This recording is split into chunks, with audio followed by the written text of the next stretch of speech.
बैठ जाएं। गहरा श्वास भरिए।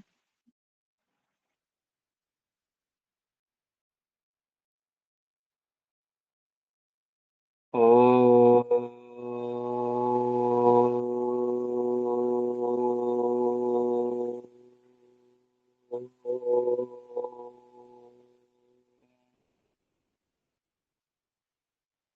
सहनाववतु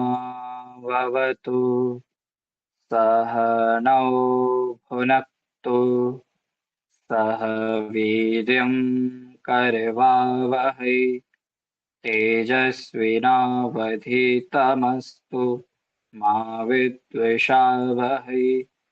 ओम शांति शांति शांति। धर्म जागृति इंटरनेट सत्र की कक्षा में आप सभी का हार्दिक स्वागत है। आज की इस कक्षा में हम धर्म के 9वें लक्षण सत्य पर विस्तार पूर्वक चर्चा करेंगे। धृति क्षमा दमोस्तेयम शौचम इंद्रिय निग्रह धीर विद्या सत्यम क्रोधो दशकम धर्म लक्षण। महर्षि मनु ने धर्म के जिन 10 लक्षणों का उपदेश किया है, धर्म के उन 10 लक्षणों में से अभी तक हम 8 लक्षणों पर विस्तार पूर्वक चर्चा कर चुके हैं। 8 लक्षणों को विस्तार से समझने का प्रयत्न कर चुके हैं। इसी कड़ी में आगे बढ़ते हुए, पिछले अंक से आगे बढ़ते हुए, हम धर्म के 9वें लक्षण पर, 10 लक्षणों में से जो धर्म का 9वां लक्षण है सत्य, उस पर आज विस्तार पूर्वक चर्चा करेंगे। सबसे पहले सत्य का अर्थ समझेंगे, फिर सत्य की आवश्यकता को समझेंगे, कैसे सत्य को जाना जा सकता है ये समझेंगे, कैसे सत्य को माना जा सकता है ये समझेंगे, कैसे सत्य को बोला जा सकता है ये समझेंगे, और कैसे सत्य के अनुरूप आचरण किया जा सकता है, इस बात को भी आज की कक्षा में समझने का प्रयास करेंगे। सबसे पहले हम सत्य का अर्थ समझते हैं। सत्य का अर्थ है यथार्थ ज्ञान। सत्य का अर्थ है यथार्थ। जो जैसा है, जिस पदार्थ का स्वरूप जैसा है, उसे वैसा जानना, वैसा मानना, वैसा ही कहना और उसी के अनुरूप आचरण करना, ये क्या है? ये सत्य है। जो पदार्थ जैसा है उस पदार्थ को वैसा ही जानना, वैसा ही मानना, वैसा ही कहना और उसके अनुरूप आचरण करना, ये सत्य कहलाता है। इसी को यथार्थ कहते हैं। सत्य का मतलब यथार्थ, जो जैसा है उसका वैसा ही ज्ञान होना, वैसा ही कहना, वैसा ही आचरण करना। ये हुई सत्य की परिभाषा। उदाहरण से समझते हैं यथार्थ का क्या मतलब है, सत्य का क्या मतलब है। एक व्यक्ति पृथ्वी को चपटी मानता है, वो व्यक्ति सत्य कह रहा है, सत्य मान रहा है या असत्य?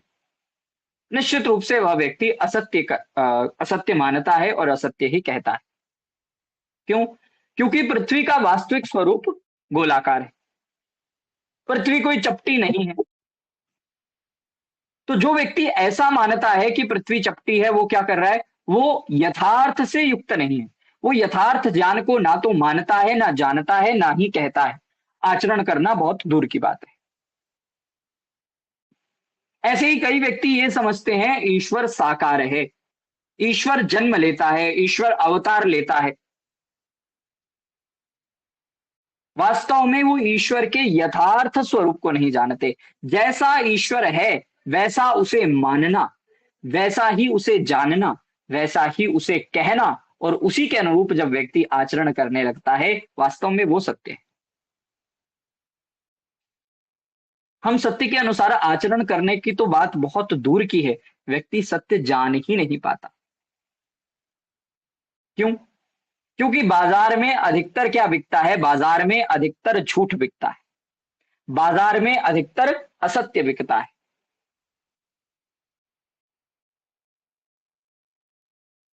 सर्वाधिक अगर खरीदारी बाजार में है तो वो किसकी है? असत्य की है, झूठ की है, मिथ्या की है। सत्य को तो वो खरीद पाता है, सत्य को तो वो प्राप्त कर पाता है जो तपस्वी हो। यानी लाखों में एक व्यक्ति सत्य तक पहुंच सकता है। सत्य तक पहुंचने का सामर्थ्य, सत्य तक पहुंचने की क्षमता लाखों में किसी एक व्यक्ति के भीतर होती है।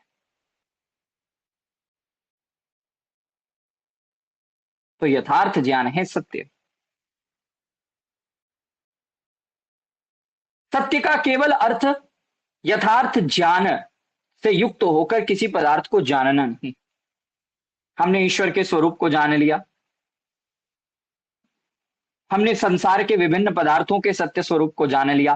केवल जानने मात्र से हमारा प्रयोजन सिद्ध नहीं हो जाता, वहां हमारा प्रयोजन समाप्त नहीं हो जाता।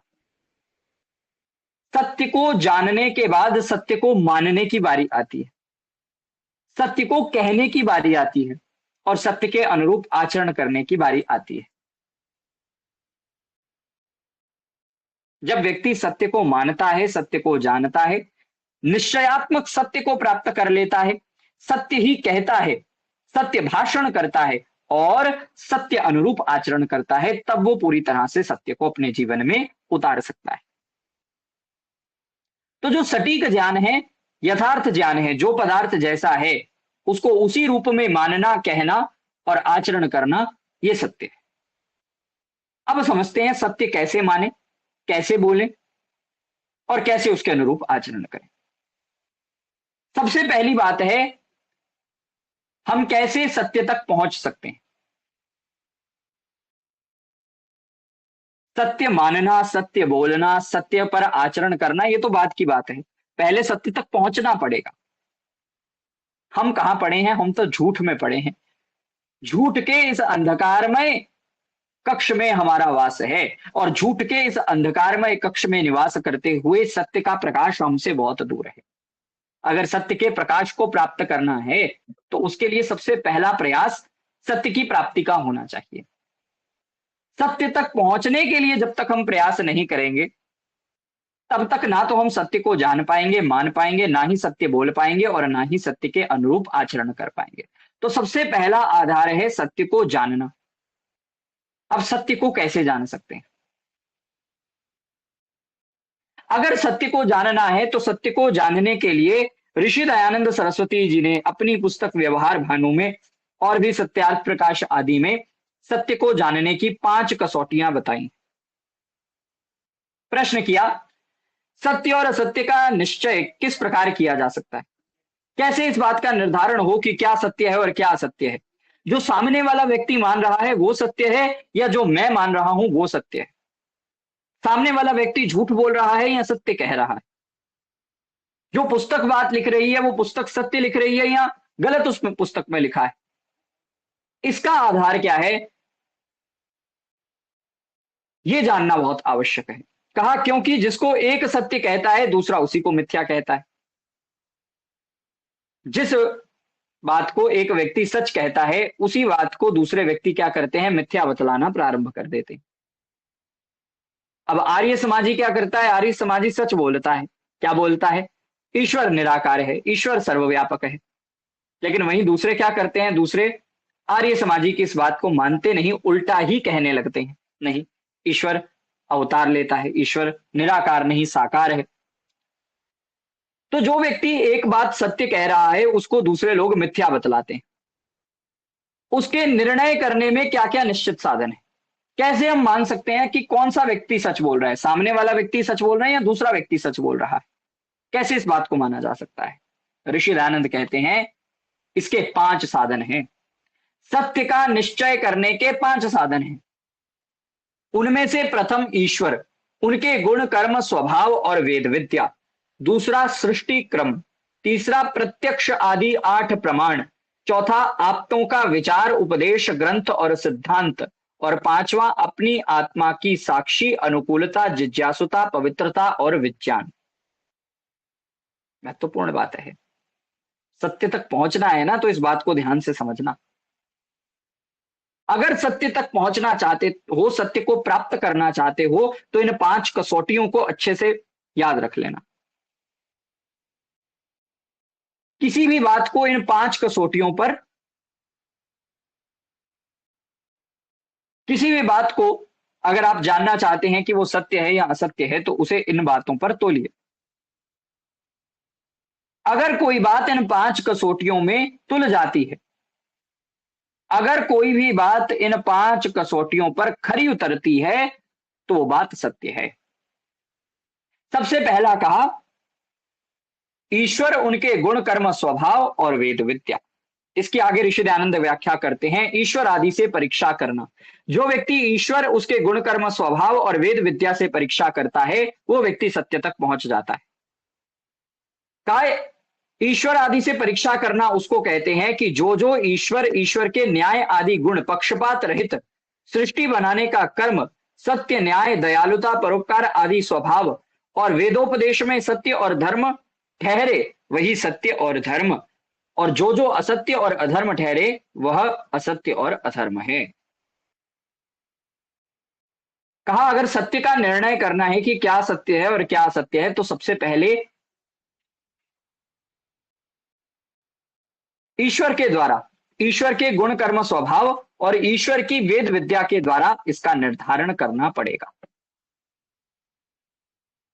ईश्वर के गुण कर्म स्वभाव कैसे हैं?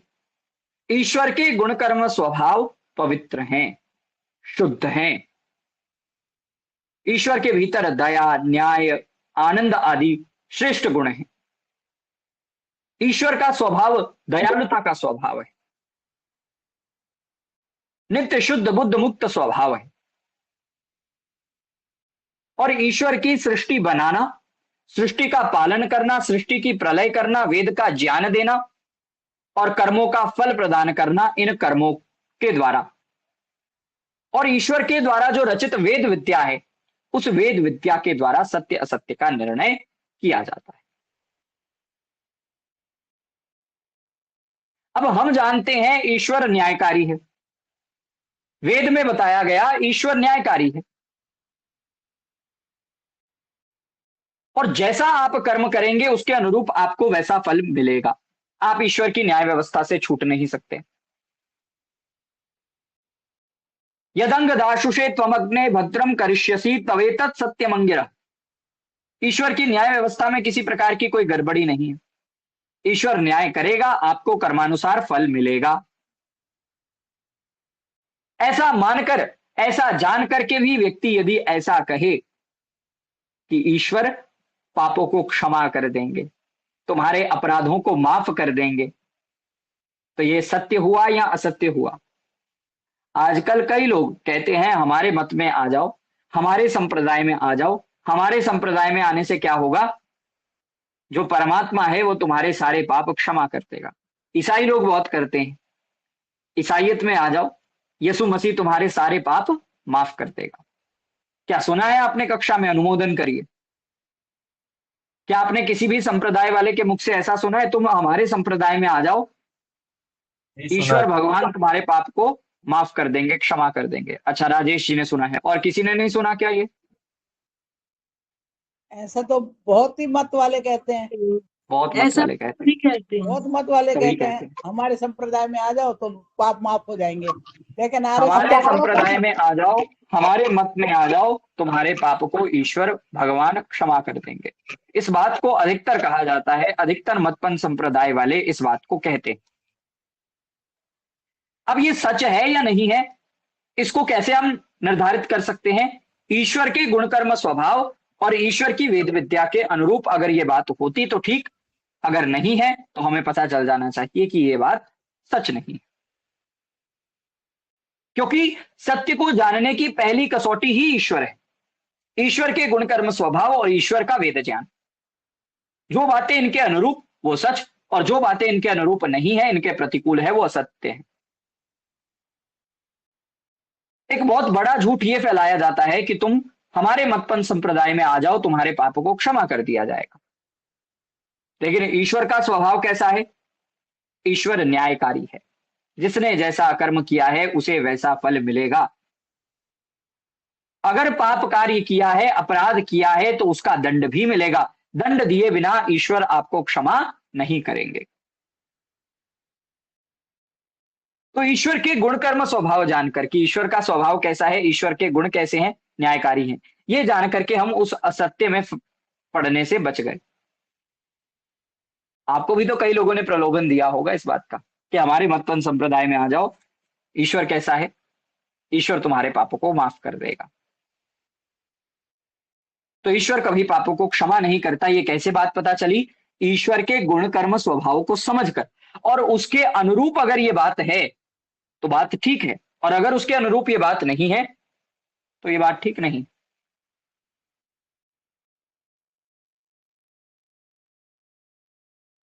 इसी के अंतर्गत ईश्वर के गुण कर्म स्वभाव के साथ साथ ये बात कही गई कि ईश्वर की जो वेद विद्या है, बात अगर उसके अनुकूल है तो ठीक, नहीं तो गलत।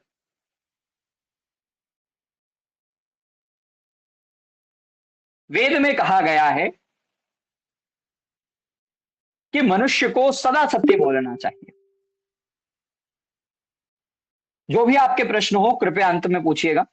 आज पहले हम अपने विषय का प्रस्तावना पूर्ण कर लेते हैं, उसके बाद आपकी शंकाओं को लेंगे। तो जो बात वेद आज्ञा के अनुकूल होगी वो सच होगी, सत्य होगी, और जो बात वेद आज्ञा वेद ज्ञान के विरुद्ध होगी वो बात सत्य नहीं होगी। वेद अगर किसी सिद्धांत का प्रतिपादन करता है तो वो ईश्वरीय वाणी होने के कारण पूर्णतया सत्य है। वेद को स्वतः प्रमाण कहा गया है, यानी वेद में लिखी हुई बातें स्वयं ईश्वर की वाणी है। वेद स्वयं ईश्वरीय वाणी है, ईश्वर द्वारा कथित है ये वेद ज्ञान। ईश्वर ने इस वेद ज्ञान का कथन किया है। जब ईश्वर सत्य स्वरूप है तो उसका ज्ञान असत्य से युक्त नहीं हो सकता।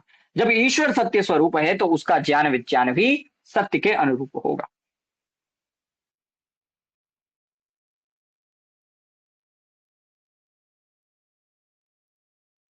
अब कई लोग कहते हैं कि ईश्वर तो अवतार लेता है, वेद में लिखाओ कहां, वेद में दिखाओ कहां लिखा है अवतार लेता है।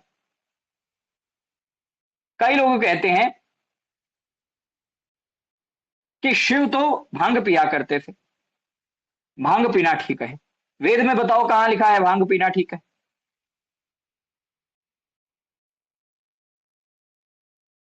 तो कई लोग अपनी बातों को प्रचारित करने के लिए कहते हैं ये बात ऐसे प्राचीन समय में हुआ करती थी, अब तो ये ठीक ही होगी।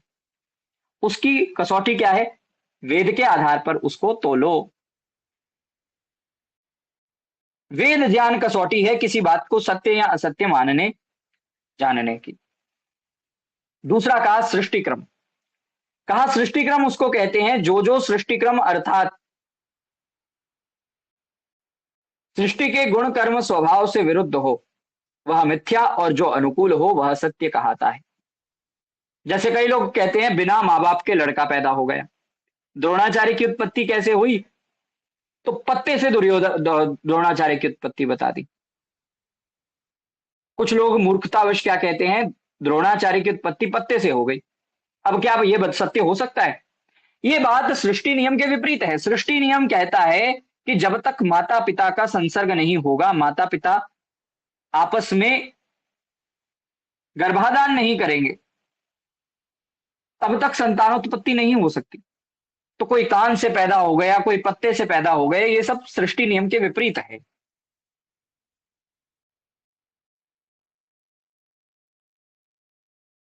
तो जो बातें सृष्टि नियम के विपरीत है, जो संभव ही नहीं हो सकती, उन्हें सत्य नहीं माना जा सकता। अब कई लोग कहते हैं जी चांद के 2 टुकड़े कर दिए गए, क्या ये सृष्टि नियम के अनुकूल है? अगर तो अनुकूल है तो इसे सत्य मानिए। हमें पता है ये सृष्टि नियम के विरुद्ध है, सृष्टि नियम के विपरीत है, ये सत्य नहीं हो सकता। केवल अन्य मतपंथ संप्रदाय में नहीं है, यहां भी ऐसी किस्से कहानियां भरी पड़ी हैं। सूरज को मुंह में सूरज को मुंह में डाल लिया, सूर्य को निगल लिया गया। क्या यह सृष्टि नियम के अनुकूल है? सूर्य का तापमान कितना अधिक है, सूर्य का आकार कितना अधिक है, कोई मनुष्य निगलना तो बहुत दूर की बात है, उसके पास भी नहीं जा सकता। तो ये बात क्या है? ये सृष्टि नियम के विरुद्ध है। सृष्टि नियम के विरुद्ध होने से इस बात को सत्य नहीं स्वीकारा जा सकता। तो सत्य को जानने की पहली कसौटी ईश्वर, उसके गुणकर्म स्वभाव और वेद ज्ञान। दूसरा कहा सृष्टि नियम, अगर कोई बात सृष्टि नियम के अनुकूल है तो वो सच, और अगर कोई बात सृष्टि नियम के विपरीत है तो वो असत्य। फिर कहा प्रत्यक्ष आदि 8 प्रमाण, प्रत्यक्ष, अनुमान, उपमान, शब्द, ऐतीय, अर्थापत्ति और संभव एवं अभाव, ये 8 प्रकार के प्रमाण न्याय शास्त्र में बताए गए। प्रत्यक्ष, जो आपको इंद्रियों से ग्रहण हो रहा है, जैसे आप सामने अग्नि को जलते हुए देख रहे हैं तो वो प्रत्यक्ष आपको दिखाई दे रही है, तो उसे प्रत्यक्ष, उसका ज्ञान करना, ये क्या है, ये प्रत्यक्ष है। अब आपने धुआं देख लिया, क्या धुआं देखकर आपको ये समझ में आ गया कि ये अग्नि जल रही है नीचे? आप छत पर खड़े थे, छत से आपने धुआं देख लिया, तो क्या धुआं देखकर आपको समझ आ जाएगा कि ये अग्नि जल रही है नीचे? हाँ या ना? ये समझ आ जाएगा अनुमान प्रमाण से। अनुमान प्रमाण से समझ आएगा। आप देख तो नहीं पा रहे अग्नि को, फिर भी आपको अग्नि का ज्ञान हो गया, कैसे? अनुमान प्रमाण से। और आपने क्या देखा? आपने देखा कि धुआं है, और धुआं तभी होगा जब अग्नि है, इसीलिए आपने धुएं को देखकर अग्नि का अनुमान लगा लिया। तो ये क्या है? ये अनुमान प्रमाण है। अगला है उपमान प्रमाण। अब कई बार किसी वस्तु को स्पष्टतः नहीं बताया जा सकता, किसी वस्तु के बारे में स्पष्टतः उपदेश नहीं किया जा सकता, तो उसकी उपमा दी जाती है। जैसे अब हम नहीं जान सकते ईश्वर की व्यापकता कितनी अधिक है, तो हम क्या कहते हैं? ओम खम ब्रह्म, यानी ईश्वर आकाश के समान व्यापक है। अब ईश्वर की व्यापकता आकाश से अधिक है या कम है, या आकाश जितनी है? ये आकाश से अधिक है। आकाश से अधिक है। वेद स्वयं कहता है सर्वस्यास्य बाह्यता। लेकिन उपमा उदाहरण देने के लिए, समझाने के लिए एक हीन उपमा दी गई, ईश्वर से हीन पदार्थ की उपमा दी गई।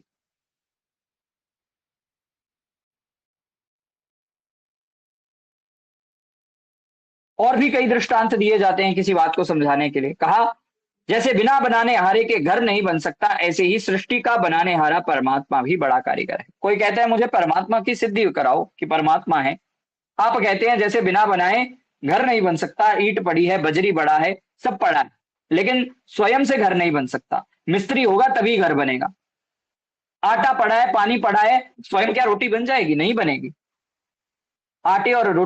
आटे और पानी आदि के मेल से स्वयं रोटी नहीं बन सकती जब तक कोई बनाने वाला ना हो।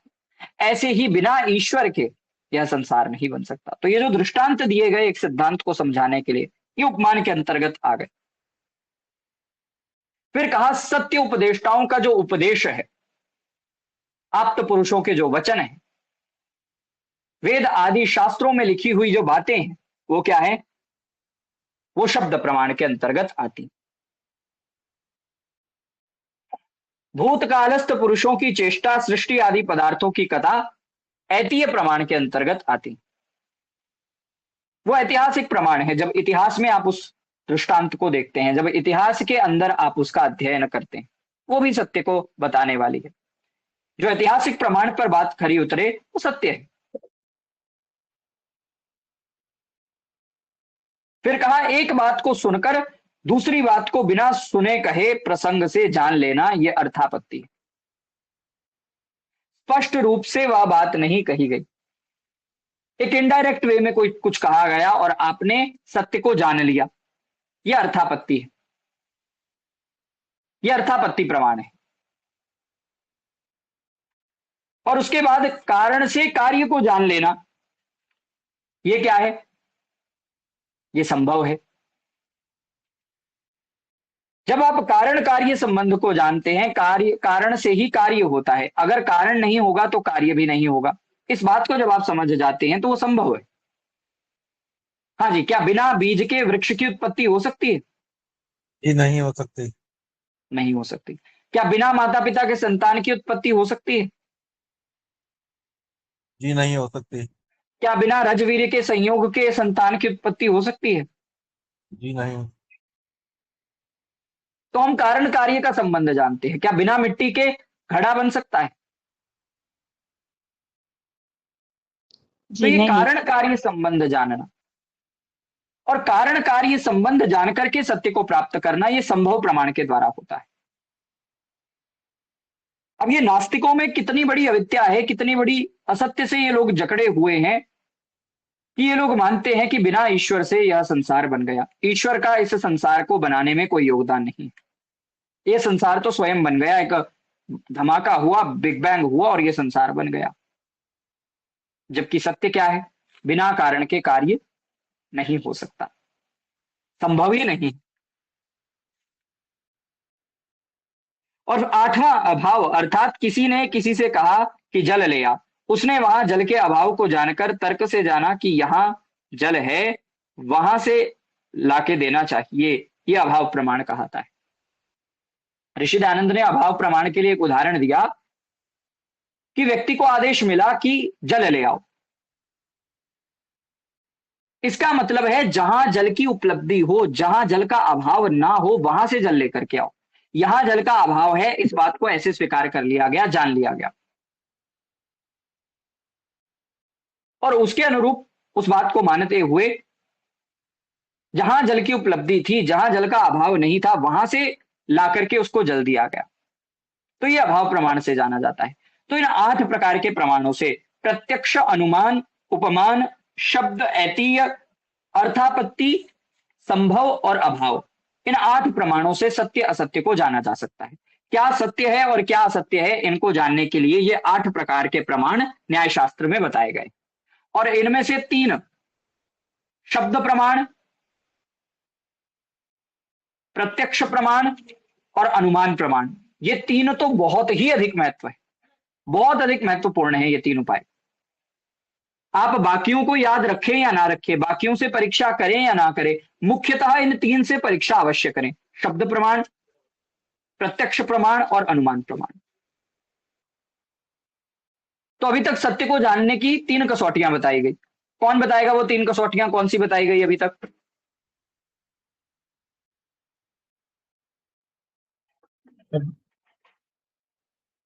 ठीक है, ये हो गए 8 प्रमाण, प्रत्यक्ष, अनुमान आदि 8 प्रमाण, एक कसौटी है। अक्षिति जी, इसके अतिरिक्त 2 और बताई गई थी। संभव, सृष्टि विज्ञान के अनुसार, एक है सृष्टि नियम के, सृष्टि क्रम के अनुकूल, और एक क्या बताया गया? एक बताया गया ईश्वर, उनके गुण कर्म स्वभाव और वेद विद्या के अनुकूल। आचार्य ठीक जी, है, हाँ जी नीलम जी। ये ऐतीय प्रमाण के बारे में थोड़ा सा बता दीजिए। ऐतीय प्रमाण इतिहास से संबंधित है। इतिहास में अगर आपको कहीं किसी सत्य बात का दृष्टिपात होता है ऐतिहासिक ग्रंथों में, या इतिहास की दृष्टांतों को, इतिहास की बातों को सुनकर आप किसी सिद्धांत को जानते हैं, तो वो ऐतीय प्रमाण के अंतर्गत आता है। ठीक है, धन्यवाद।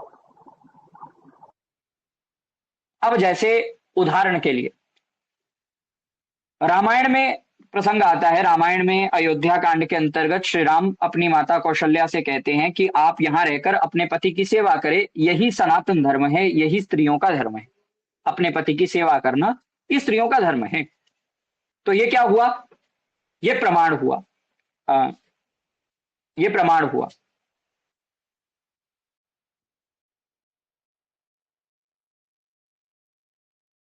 समझ में आया ऐतीय प्रमाण क्या है? हाँ जी आचार्य जी, आप ठीक है, ऐसे ही इतिहास में बहुत से उपदेश मिलते हैं जिनको जानकर हम समझ सकते हैं क्या सत्य है और क्या असत्य है।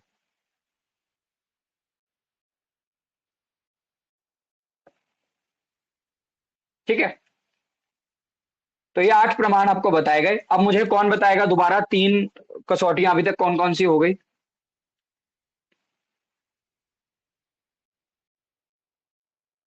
आचार्य जी, एक तो सृष्टि क्रम के अनुसार, एक, और दूसरा हो गया जो 3 या प्रमाण है, अनुमान प्रमाण, ऐतीय प्रमाण, शब्द प्रमाण इत्यादि प्रमाणों से 2, और तीसरा नहीं मालूम, भूल गया। ईश्वर, उनके गुण कर्म स्वभाव और वेद ज्ञान, ये पहली कसौटी है। दूसरी कसौटी है सृष्टि क्रम के अनुकूल, और तीसरी कसौटी है ये 8 प्रमाण। इन्हें याद कर लीजिए, महत्वपूर्ण बात है ये। चलिए, तो ये 5 में से हमने आपको 3 चीजें बताई। पहला ईश्वर, उनके गुण कर्म स्वभाव, मैं बाद में पूछूंगा, ठीक है, सभी याद कर लीजिए। 5 दोबारा मैं कसौटियां बता रहा हूं। पहला है ईश्वर, उसके गुण कर्म स्वभाव और उसका वेद ज्ञान। दूसरा है सृष्टि नियम या सृष्टि क्रम। तीसरा है प्रत्यक्ष आदि 8 प्रमाण।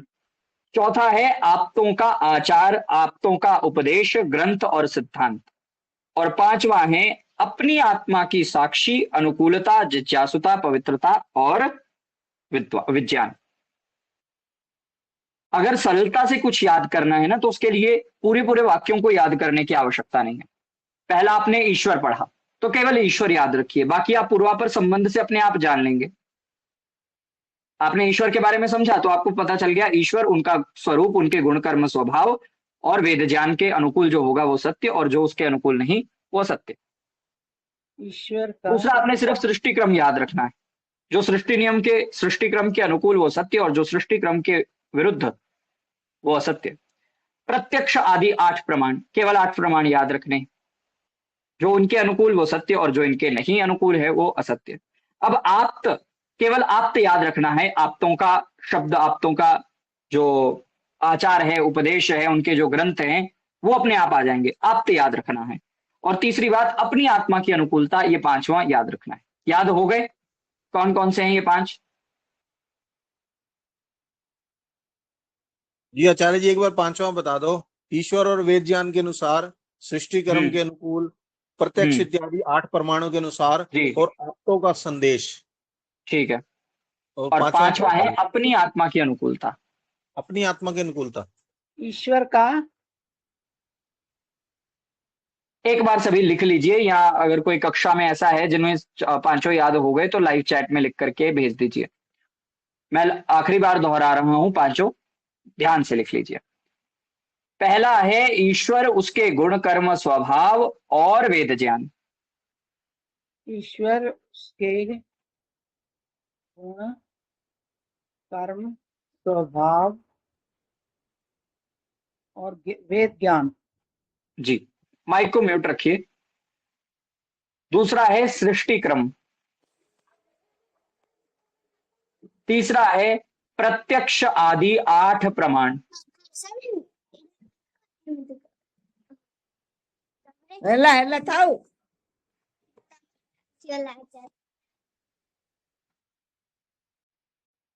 चौथा है आप्तों का आचार, उपदेश आदि।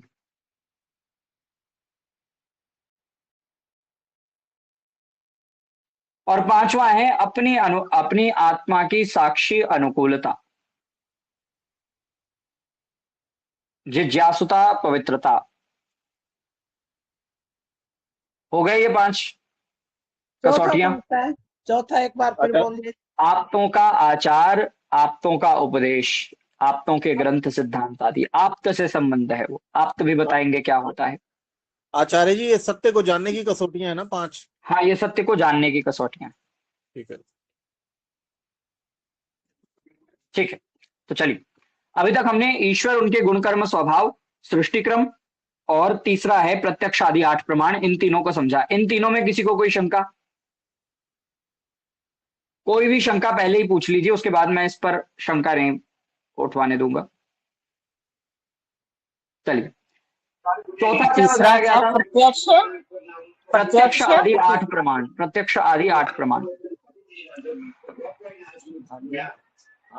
आप 8 प्रमाण माता जी, 8 प्रमाण, 8। प्रत्यक्ष आदि 8 प्रमाण। हाँ जी, चलिए, चौथी कसौटी है आप्तों का विचार, आप्तों के सिद्धांत।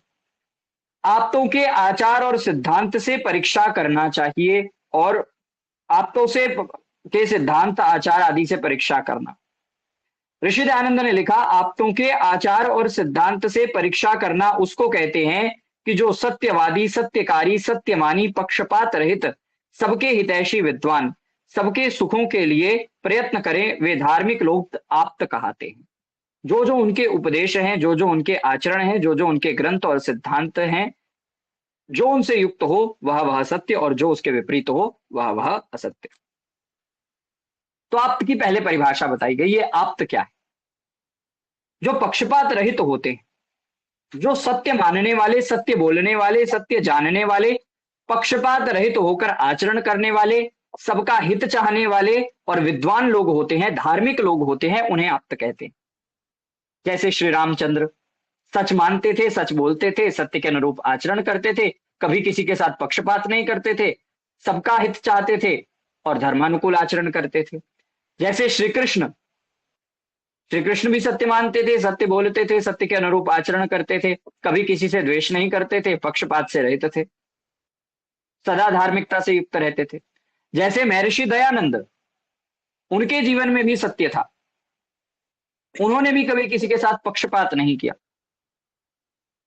तो ऐसे लोग श्री राम, श्री कृष्ण, दयानंद आदि जो सत्य पर अडिग रहते, सबका हित चाहते हैं, पक्षपात कभी नहीं करते, ऐसे धार्मिक लोगों को आप्त कहा जाता है।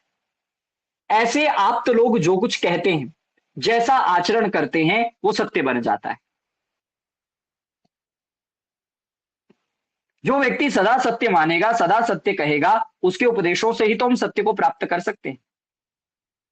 अगर श्री कृष्ण ने कोई बात कही है तो वो सत्य के अनुकूल होगी, श्री राम ने कोई बात कही है तो वो सत्य के अनुकूल होगी, और अगर ऋषि दयानंद ने कोई बात की है तो वो भी सत्य के अनुकूल होगी, क्योंकि ये सब आप्त हैं। तो इन आप्तों के सिद्धांतों को, आचारों को समझ करके हम सत्य को प्राप्त कर सकते हैं। ये सत्य को जानने की चौथी कसौटी है। उदाहरण के लिए श्री कृष्णचंद्र ने कहा कि स्थित प्राज्य मनुष्य ही अपना कल्याण कर सकता है। जो मनुष्य प्रत्येक परिस्थिति में, चाहे सुख हो, दुख हो, मान हो, अपमान हो, हानि हो, लाभ हो, सब में सम रहता है, वो स्थित प्राज्य मनुष्य है और वो उन्नति कर पाता है। तो श्री कृष्ण जी की ये बात बिल्कुल सत्य है, वेद के अनुकूल है। वो तो आप्त थे, उन्होंने जो कहा वो ठीक कहा। श्री कृष्ण ने कहा क्रोधात भवति सम्मोहात, सम्मोहात स्मृति विभ्रमात्, स्मृति भ्रंशाद बुद्धि नाशो, बुद्धि नाशात प्रणश्यति। भगवान कृष्ण कह रहे हैं कि क्रोध करने से बुद्धि का नाश हो जाता है। तो ये बात भी बिल्कुल सत्य है। तो आप्त पुरुषों का जो वचन है वो सत्य के अंतर्गत आता है। जो सिद्धांत आप्त पुरुषों के वचन और उनके आचरण के अनुकूल रहेगा वो सत्य, और जो इसके विपरीत रहेगा वो असत्य। और पांचवी कसौटी क्या है? पांचवी कसौटी है आत्मा से परीक्षा। आत्मा से परीक्षा उसको कहते हैं जो जो अपना आत्मा अपने लिए चाहे सो सबके लिए चाहना, और जो जो न चाहे सो किसी के लिए ना चाहना। संस्कृत में आपको एक वाक्य बताया गया था, आत्मनः प्रतिकूलानि परेषां न समाचरे। जैसा आचरण आप स्वयं के लिए नहीं चाहते, जैसा आप अपने लिए नहीं चाहते कि लोग मेरे साथ ऐसा व्यवहार ना करें, वैसा आप दूसरों के साथ भी ना करो। तो यही कह रहे हैं, जो आप अपनी आत्मा के लिए चाहते हैं वही दूसरों के लिए करें। आप नहीं चाहते आपके साथ कोई ऊंची आवाज में बात करे, आप पर कोई क्रोध करे, तो आप दूसरे पर ऊंची आवाज में बात ना करो, आप दूसरे पर क्रोध ना करो। आप ये नहीं चाहते कि आपके साथ कोई अन्याय करे, तो आप दूसरे के साथ अन्याय ना करो। ये सत्य को जानने की महत्वता है। ये आत्मा से परीक्षा करके सत्य को जाना जा सकता है। फिर कहा जैसा आत्मा में वैसा मन में, जैसा मन में वैसा क्रिया में होने को जानने जनाने की इच्छा शुद्ध भाव और विद्या के नेत्र से देख के सत्य और असत्य का निश्चय करना चाहिए। यानी जब आत्मा के द्वारा आपको सत्य की प्राप्ति हुई तो वैसा ही आपके मन में होना चाहिए, वैसा ही आपकी वाणी पर होना चाहिए, और वैसे ही आपके कर्मों में होना चाहिए। मनसा वाचा कर्मणा एक रूपता होनी चाहिए। और फिर सत्य असत्य का पूर्णतः निश्चय व्यक्ति को इन कसौटियों से करना चाहिए। तो ये 5 कसौटियां हुई, इनमें किसी प्रकार की कोई शंका हो तो पूछ सकते हैं। अभी हमने ये समझा सत्य को कैसे जाना जा सकता है। फिर हम चर्चा करेंगे सत्य को कैसे माने, सत्य को कैसे बोले और सत्य पर आचरण कैसे करें। तो शीघ्रता से अपने प्रश्न को पूछ लीजिए, क्योंकि प्रसंग अभी भी बड़ा है। कहिए। आचार्य जी, जो व्यक्ति अविद्या युक्त है वो कैसे अपनी आत्मा से परीक्षा कर सकता है? वो तो गलत परीक्षा करेगा, इसके लिए विद्या नहीं युक्त करेगा। होना तो सबसे पहले आत्मा से कोई गलत परीक्षा नहीं कर सकता। आत्मा से परीक्षा करने का यह अर्थ बताया गया कि जो अपनी आत्मा को चाहिए वही दूसरे के साथ करना। क्या कोई व्यक्ति अपने साथ टॉर्चर चाहता है कि मेरे साथ टॉर्चर हो? हाँ या ना? जी नहीं। नहीं चाहता। कोई मूर्ख व्यक्ति, कोई अविद्या से ग्रस्त व्यक्ति भी ऐसा नहीं चाहता कि हमारे से कोई गलत ऊंची आवाज में बात करे, क्रोधी होकर के बात करे। जी तो उसी को जानते हुए, अपनी आत्मा की अनुकूलता को जानते हुए कि मेरी आत्मा तब अनुकूल रहेगी जब कोई मेरे से मीठी आवाज में बात करेगा, मुझ पर चिल्लाएगा नहीं। जब व्यक्ति स्वयं के लिए ऐसा चाहता है तो वो दूसरे के लिए भी ऐसा करे। यह आत्मा के अनुकूल परीक्षा करना है। जी ठीक, धन्यवाद। और दूसरी बात, अगर अविद्याग्रस्त होने पर आपको कोई गलत कर्म करना है तो उसमें क्या होगा? उस प्रसंग में भय लज्जा शंका उत्पन्न होगी। यानी ना तो आपकी आत्मा की अनुकूलता है, ना ही परमात्मा की अनुकूलता है। तो भय लज्जा शंका भी उत्पन्न होती है इसी बेसिस पर। परंतु तो आचार्य जी, ऐसे कुछ लोग ऐसे देखे हैं जो निरे ही मतलब अपढ़ भी होते हैं, और जैसे जैसे कोई नशे वाला व्यक्ति हो, तो वो भी क्या इस परीक्षा को कर पाएगा?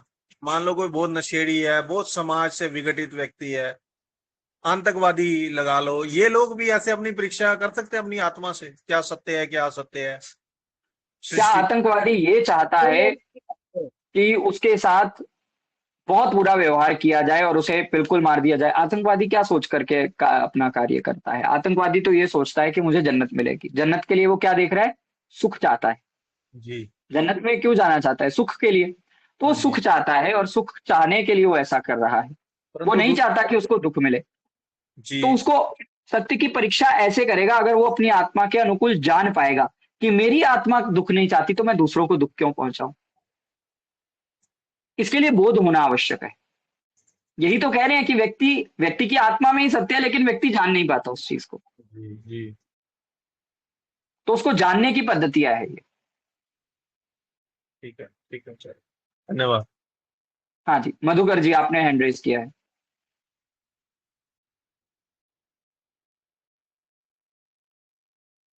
आपकी कोई नहीं शंका? नहीं जी, नहीं जी, ठीक, धन्यवाद। चलिए। अब ये जो 5 कसौटियां बताई गई, ये कौन बताएगा मुझे कौन सी 5 कसौटियां हैं सत्य को जानने की? पहले हैंड रेज करिए जिन्हें उत्तर मालूम है। 5 कसौटियां।